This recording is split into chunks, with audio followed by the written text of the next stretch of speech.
उपेंद्र कुशवाहा के राजद के जगदेव प्रसाद की जयंती कार्यक्रम पर सवाल उठाने पर कुशवाहा समाज को सत्ता मिलने की मांग पर मंत्री आलोक मेहता ने पलटवार किया है। उन्होंने कहा, अपने घर को बनाने के बजाय उधर उधर घर को सजाने का काम उपेंद्र कुशवाहा ने कहा।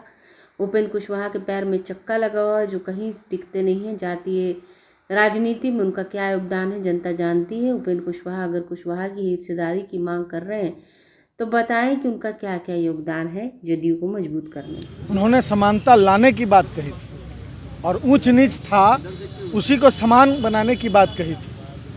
मैंने उपेंद्र कुशवाहा जी हमसे उम्र में बड़े हैं, लेकिन मुझे कहते हुए बहुत खेद महसूस हो रहा है कि उन्होंने हमारी बातों की गलत व्याख्या की।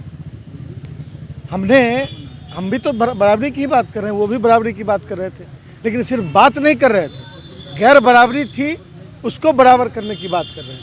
और वही गैर बराबरी आज फिर तैयार हो गई है, तो उसको बराबर करने की बात आज भी हो रही है।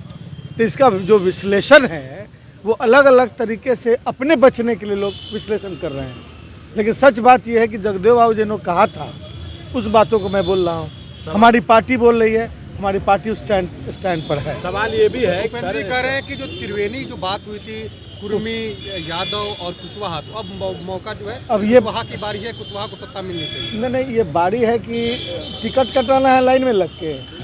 सोशल कंट्रीब्यूशन, आपका पॉलिटिकल स्किल, आपने क्या इतने दिनों में लोगों के लिए किया, आपने लोगों को क्या दिशा दी, ये सिर्फ जाति आधारित नहीं हो सकता। लेकिन यदि जाति आधारित राजनीति ही वो करते रहे हैं तो उसमें भी सकारात्मक राजनीति का एक योगदान होता है। अब पैर में चक्का लगा हुआ है, यहाँ टेंट गाड़ रहे हैं, उस दूसरे पार्टी में तीसरी पार्टी में घर तो कहीं बनाया ही नहीं, तो फिर हिस्सा किस बात का खोज रहे हैं भाई? यही बात तो मैंने कही है। अब उन्होंने कहा है कि लालू यादव भी 15 साल रहे, 15 साल नीतीश कुमार रहे, तो यादव और कुर्मी रहा, अब कुशवाहा ये कोई यादव और कुर्मी का बात नहीं, बहुमत दल का नेता रहा, जो जिस समय लोगों ने जिसको पसंद किया वो रहा और आगे जिसको पसंद करेगा वो रहेगा। ये तो डेमोक्रेसी है, इस जाति का भांज थोड़े लगा हुआ है कि एक ये हुआ तो फिर 150 जातियाँ हैं। यदि वैसे लगने लगे तो फिर 150 जातियों को भी उसका हिस्सा चाहिए। अब इस तरह की बात बोलकर डेमोक्रेसी की मूल भावना को आहत करने की कोशिश कर रहे हैं ये लोग। और सच बात यही है कि डेमोक्रेसी में अर्थमेटिक्स होता है और हर व्यक्ति जातीय आधार पर गोलबंद नहीं होता।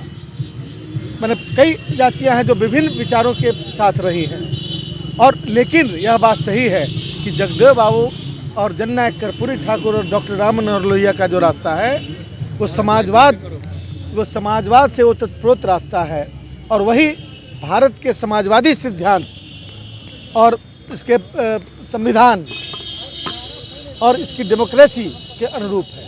एक सवाल ये भी है कि जननायक कर्पूरी ठाकुर भी इस बिहार के मुख्यमंत्री थे और वो बिहार के सबसे बड़े नेताओं में थे।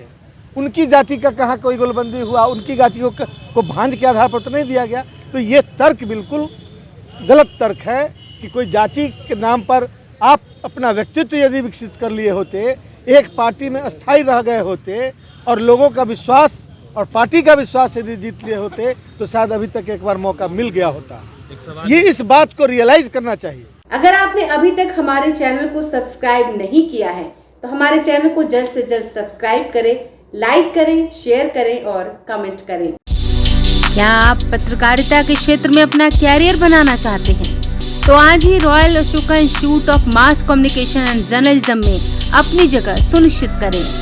आर्यभट्ट ज्ञान विश्वविद्यालय पटना से मान्यता प्राप्त 100% प्लेसमेंट के साथ royal Ashoka Institute of Mass Communication and journalism नामांकन जारी है। हमारा पता है DS/16 गायत्री मंदिर के समीप, कंकड़ बाग, पटना 8,20,000। आप हमें संपर्क भी कर सकते हैं। हमारा मोबाइल नंबर है 9955456126।